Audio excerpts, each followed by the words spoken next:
Like, so we're seeing more practice with like muscles on slack with different division. Absolutely. So I tell you what, once this thing's so bad, we might just go into that. I wanted the computer up so that we could look at pictures, but I think we can use the skeleton. So let me start off with this. How many, you don't have to answer it. Do we feel comfortable with the gastrocnemius and soleus? Like, and I think one reason to feel more comfortable is the only one. Like it was the only one. It was the only restaurant in town, so you're very familiar with the menu. Okay.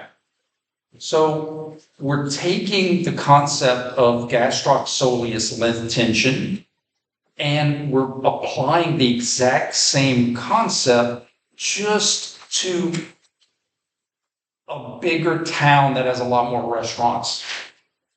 But the concepts are the same. So in other words, instead of having a biarticular muscle that goes from knee to ankle, and we have to know how it pulls at both knee and ankle so that we know how to stretch it at both knee and ankle or how to slack it on one end or the other, we're basically just taking the concept of the gastroc and we're moving it up to hip and knee. Does that make sense? Or just initially? So we're doing this, and we're just moving it up to here, and it's just a bigger town. Okay. So any biarticular muscle, it's just a level up of what we ask of any muscle. What does the bicep do? Well, how does it pull? Well, how does it pull at the elbow? How does it pull at the radial ulna joint? How does it? I'm giving an example. This isn't on your. This is Unit 3 test. So, how does the rectus femoris pull? Well, now it's not just. Well, I know it pulls at the hip. I also know it pulls at the knee. So now I need to say the rectus femoris is a hip flexor or a hip flexion puller, and it's also a knee extensor or a knee extension puller. That tells me a lot of information. You with me? Good.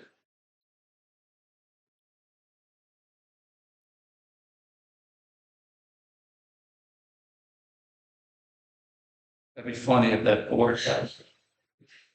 So the rectus femoris is a hip flexor and knee extensor. So if I wanted to stretch, let's say the soap notes come back and I'm working in a clinic and I've never worked with this person before, but it says we really need to emphasize some stretching of the left rectus femoris.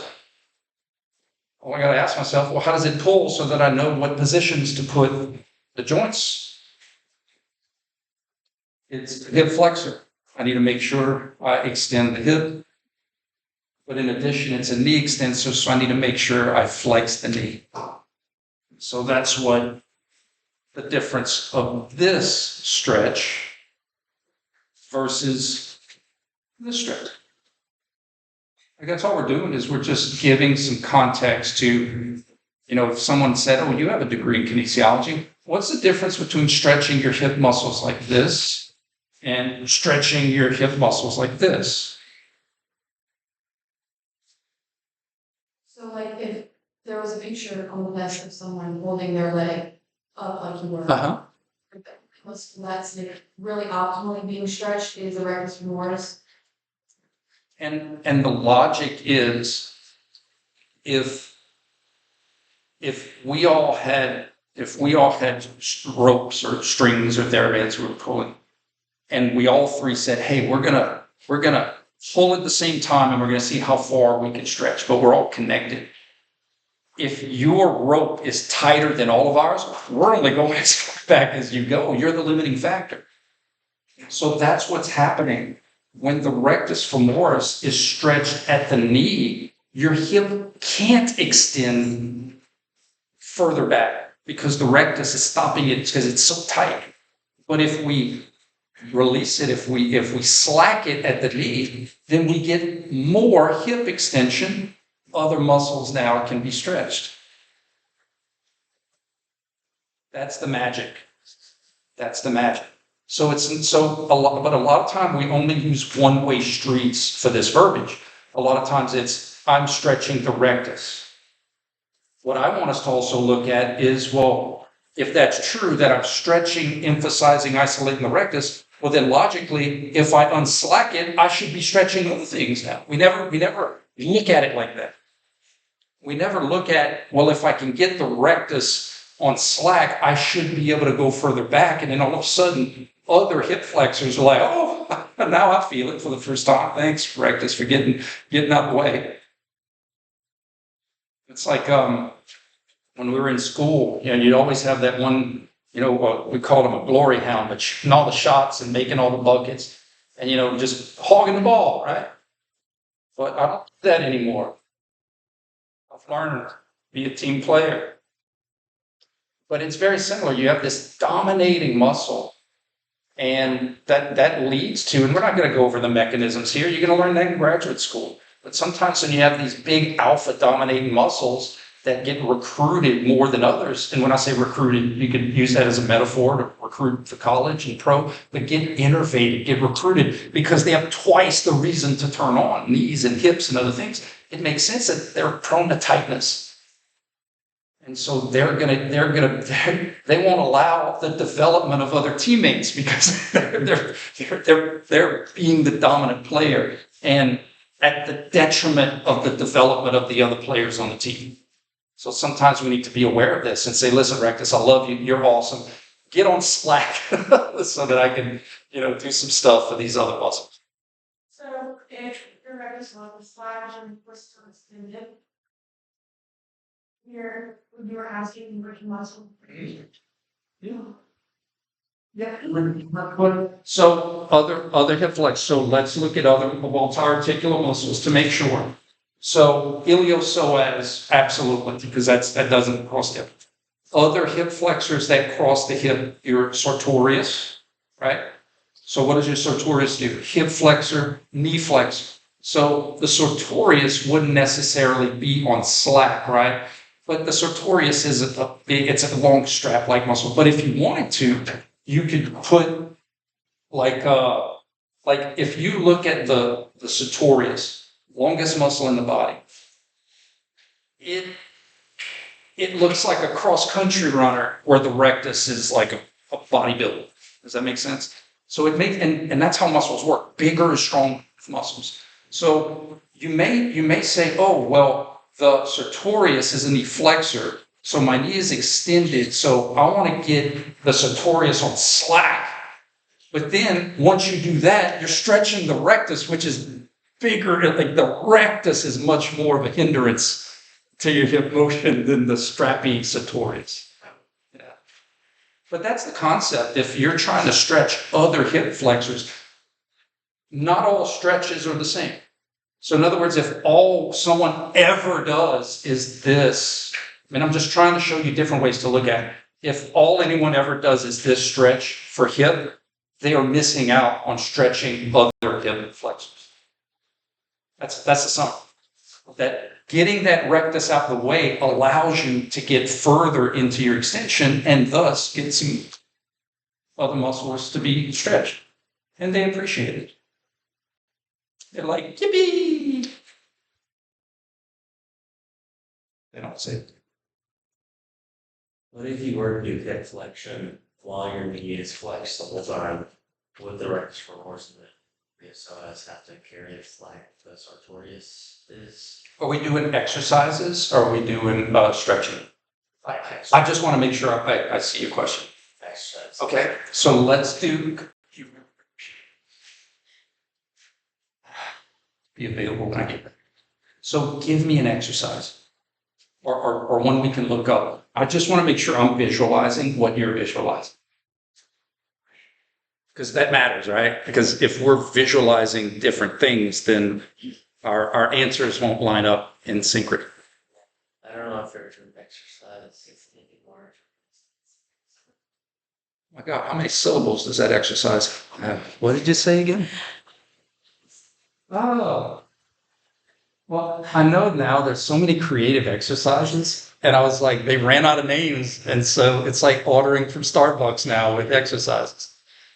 Like, all right, we're gonna do the standing hip quarter slash 2.0 and march. So you're saying like something like this?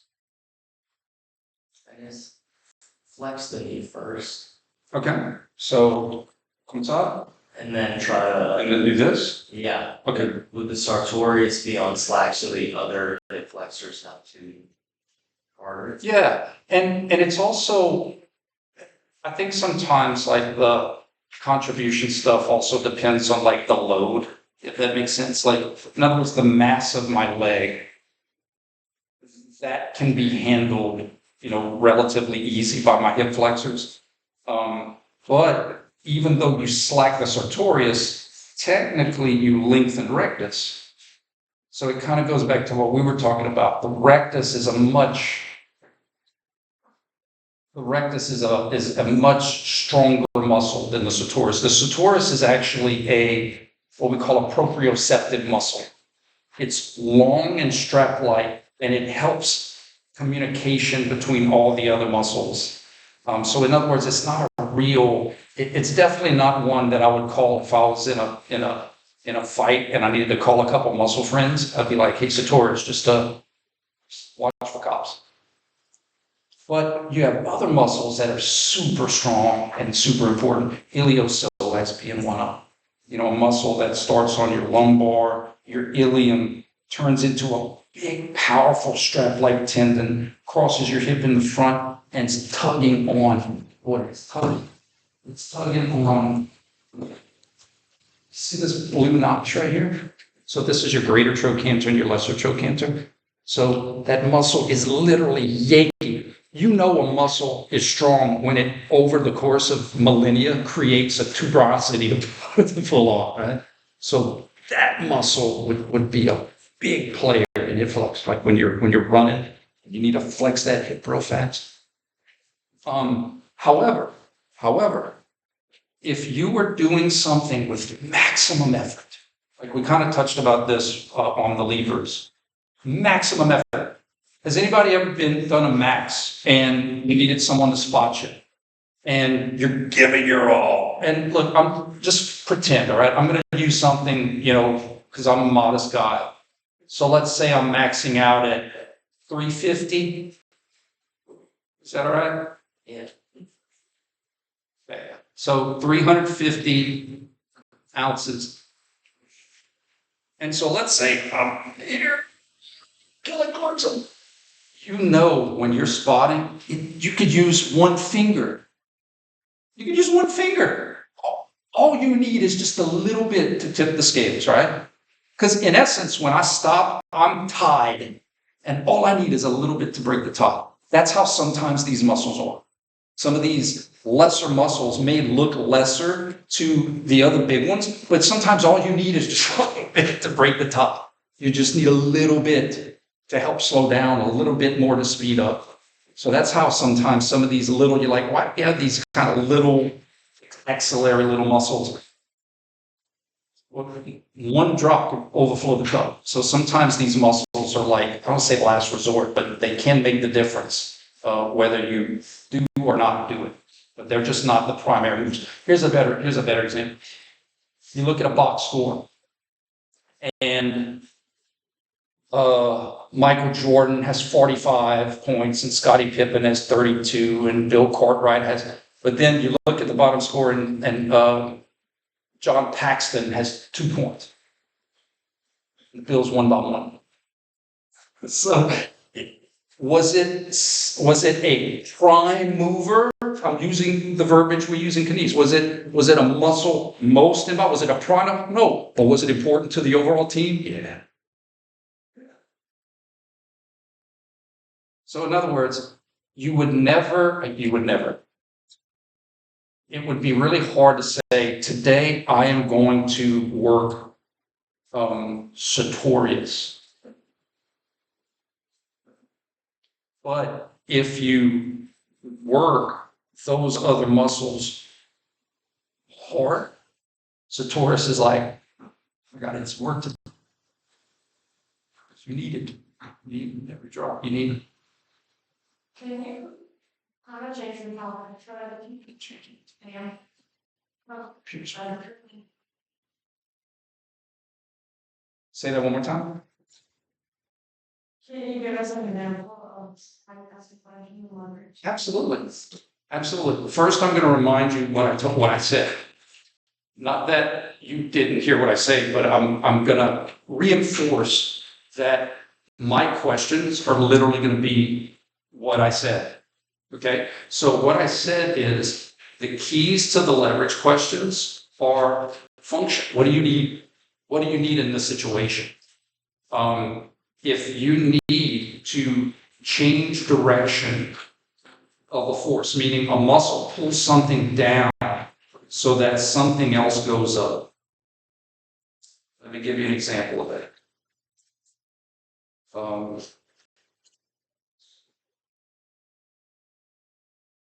Sorry guys, I can't spell. Y'all know that already. No, that's not what I want.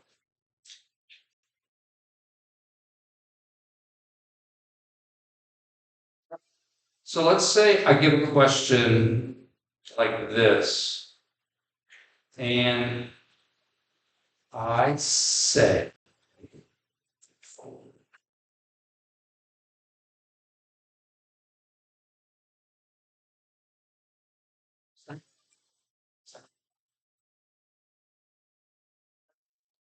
so as you can see,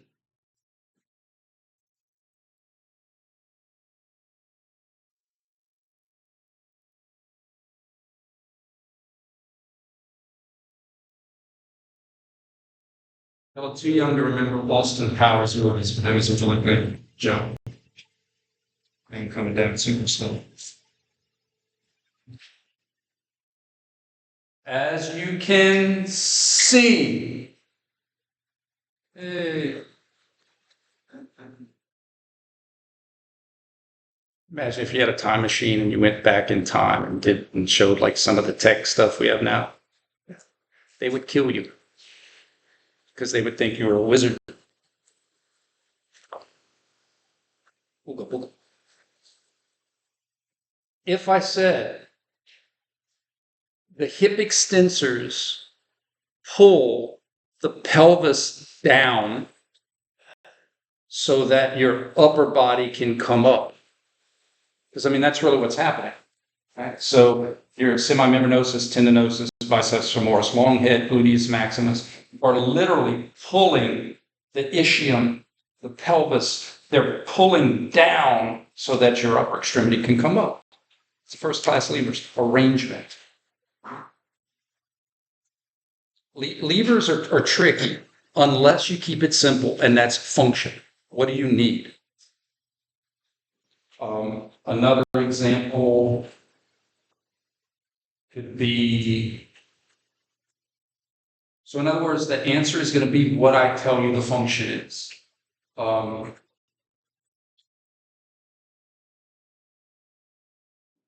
Did see if I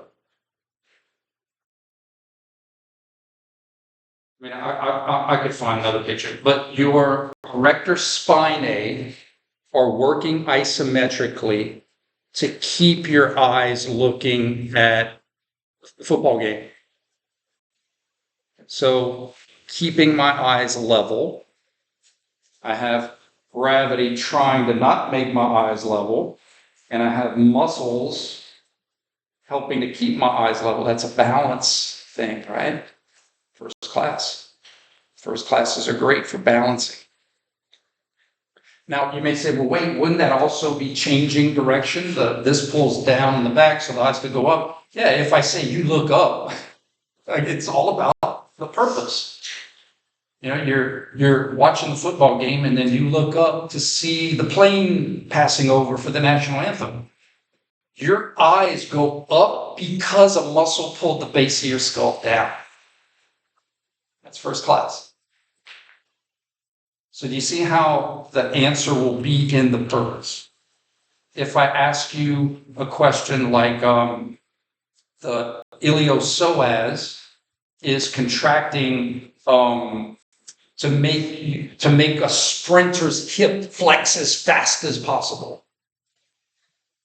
You know, the sprinter is running in the Olympics, and which class of muscle would be best to create fast hip flexion?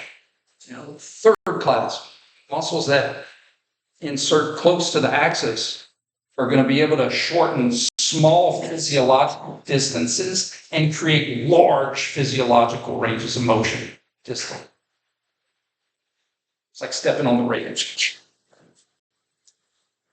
But the trade-off is, I just love this analogy. It may not work. I always appreciate feedback. A sprinter can choose to jog. A jogger can't choose to sprint. I mean, we can't sprint, but we can't choose to be fast. So when you're sprinting and you're trying to move light things fast, muscles that insert far away aren't even going to turn on. For a couple of reasons. One, you don't need them because it's light. They're muscles that have more second-class function don't need to turn on when you're doing fast things because those are light loads. You can't move heavy things super fast. I think I used the example, if I'm flexing my knee as fast as possible, my gastroc's like, dude, I'll pull that way, but I can't keep up with you guys. Y'all go have fun.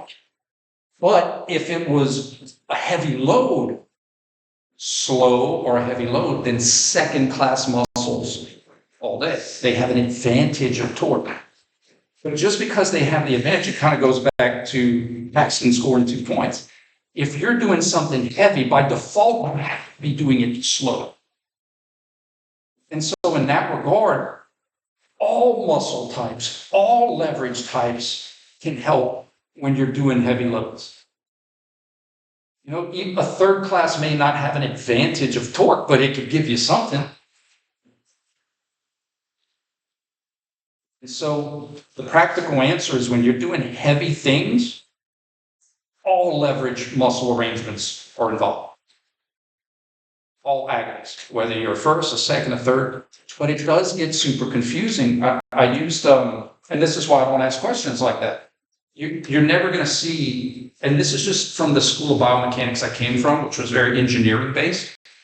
It's an impossible question.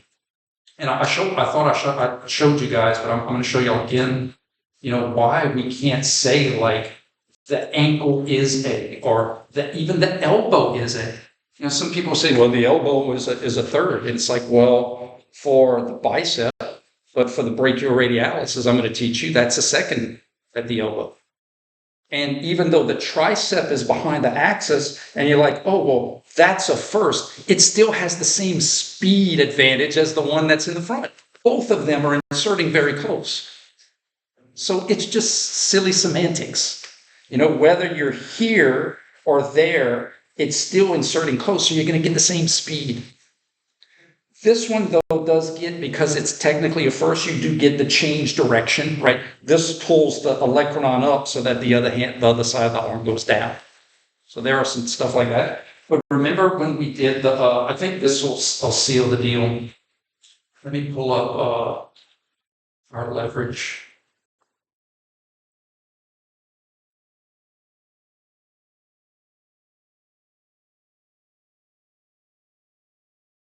Yeah, guys, is it unit 1? Yeah, it was unit 1 stuff. Help me find the levers of pulsation. Thank you, multiple personality. Good job. All right, I gave you this one. Like, I could totally see, and I'm not saying they're wrong. They're like, this is a wheel back. When you define all the parts, like, all right, well, the wheel would be at the metatarsal phalangeal. The hands would be your Achilles, and then literally where your hand moves about the handle of the wheelbarrow as you're aiming. So it's like they're doing multiple joint systems to show an overall result, right? But we're like, well, wait, let's just look at this one muscle at this one joint and say this is a first. Because as you pull the back of the teeter-totter up, the front of the teeter-totter pushes down.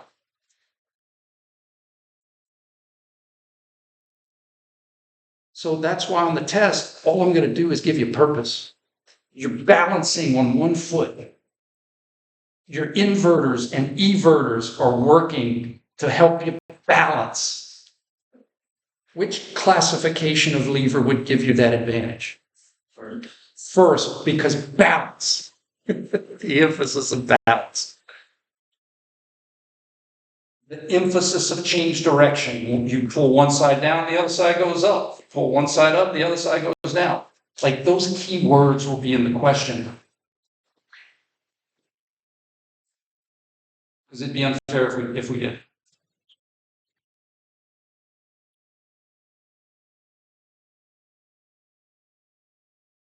Like one more example, like sometimes people will be like, well, the push-up is a, and I'm like, define it. Are you looking at ground reaction force at your hands? What about the shoulder joints? What about the elbow joints? Like there's so many pieces within the pieces. So just to simplify, let's talk purpose. You trying to go fast like Ricky Bobby? Are you trying to balance something? You're trying to change direction. So those questions will have the purpose in the question. And all you got to do is sync up the advantage with the leverage. So thirds will always advantage speed because they're always going to be closer to the axis than the resistance. And seconds will always advantage torque at the disadvantage of speed because they're always pulling far away from the axis. That's like saying this. If you had a rake and I tied a rope to the end of the handle and yanked it, even though I yanked it hard, it's going to take more time to get the rake up high than if I just stepped across.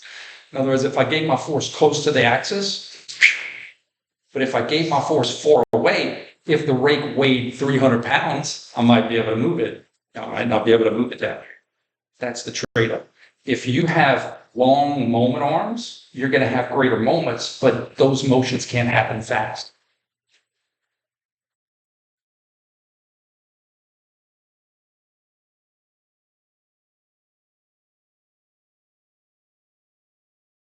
It's my hope that I help to make that more clear and not more complicated. Because, yeah, the leverage can get complicated. We try to keep it simple. Try.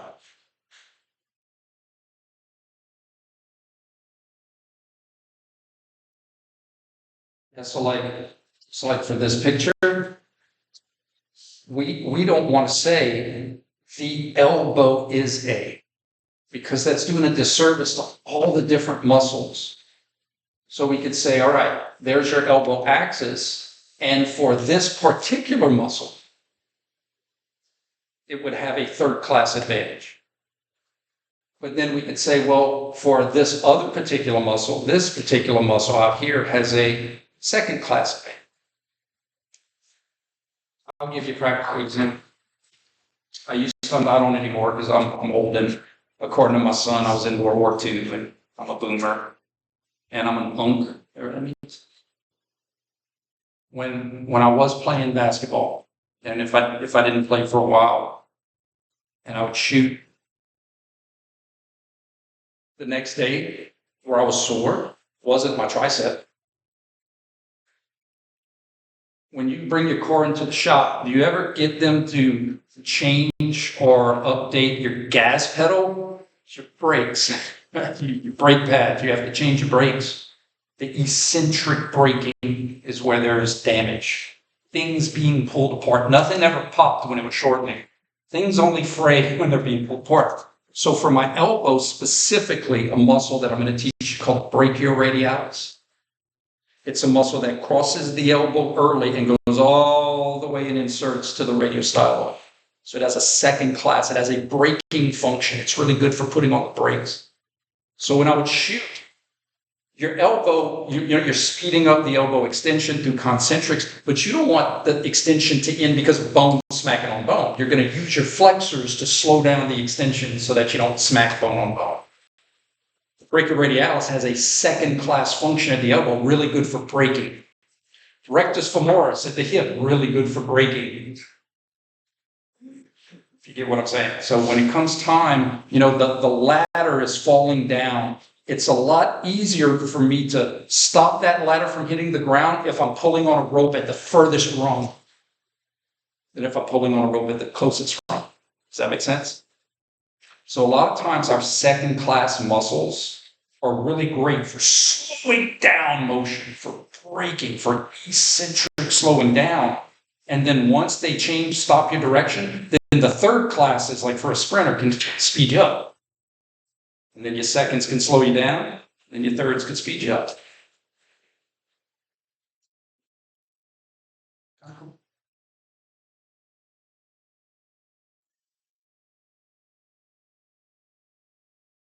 Let's negotiate. How much time do you think my circlers need to draw what you need to draw on your circles? Let's negotiate some time. What's that?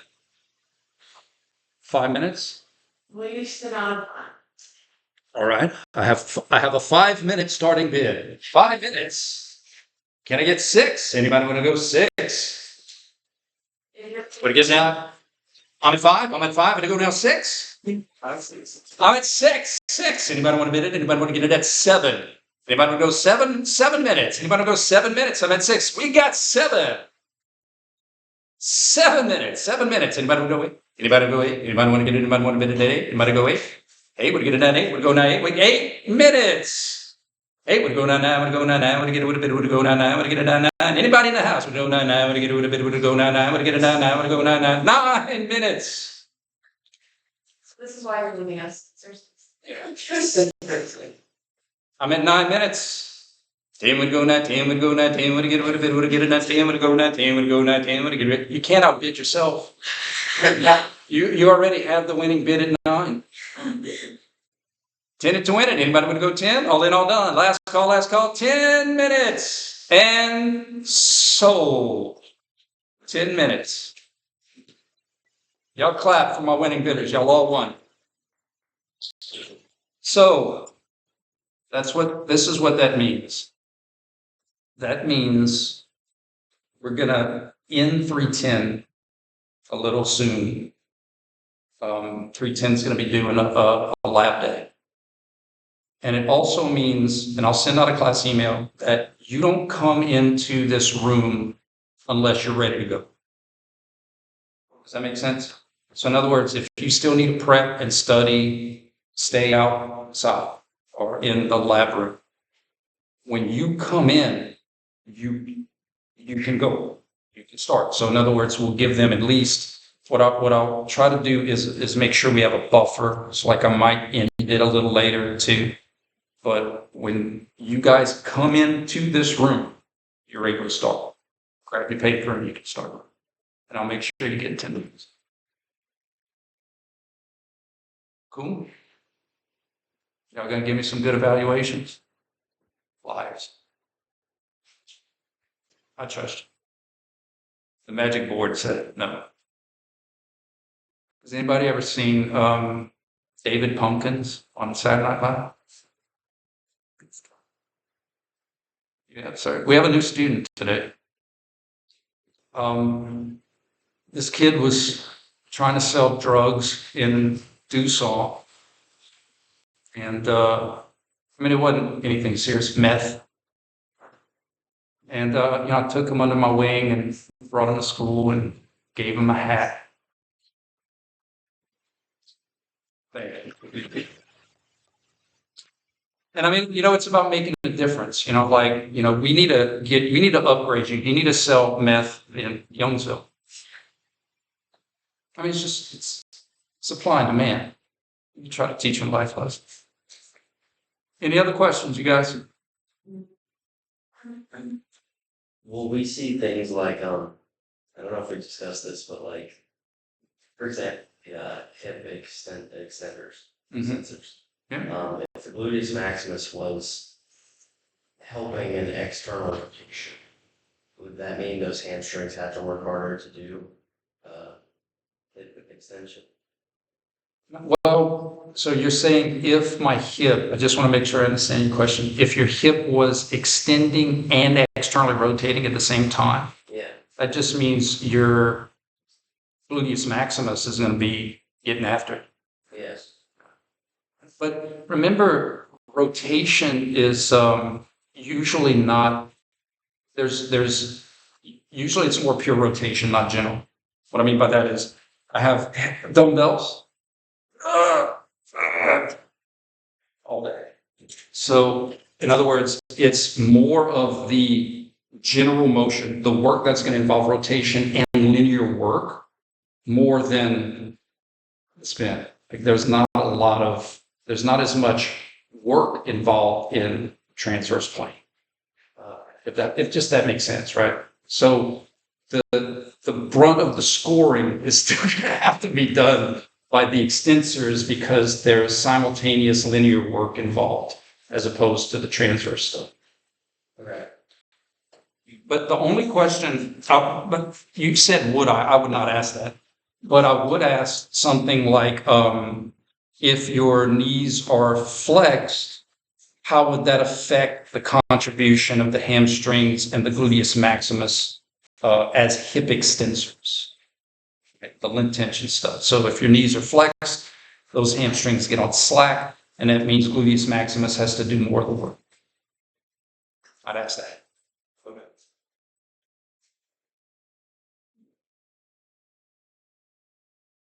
Cool. All right, guys, you have a good weekend.